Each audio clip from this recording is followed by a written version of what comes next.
భద్రాద్రి కొత్తగూడెం జిల్లా సారపాకలోని ఐటీసీ కర్మాగారంలో గుండెపోటుతో కాంట్రాక్టు కార్మికుడు వి నరసింహారావు మృతి చెందిన ఘటన తీవ్ర ఉద్రిక్తతకు దారితీసింది.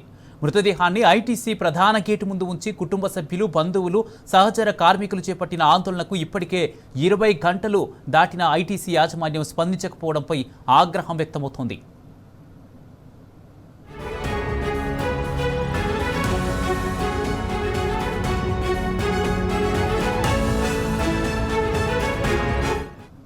మృతుడి కుటుంబానికి అండగా ఐటీసీ కాంట్రాక్టు కార్మికుల జేఏసీ పెద్ద ఎత్తున మద్దతు ప్రకటించింది.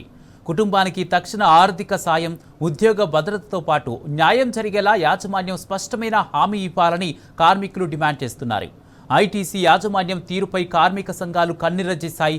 కార్మికుడి ప్రాణానికి విలువలేదా అంటూ మండిపడ్డాయి. బాధిత కుటుంబానికి న్యాయం జరిగే వరకు పోరాటం ఆపేది లేదని ఆగ్రహం వ్యక్తం చేశారు కార్మిక సంఘాల నాయకులు.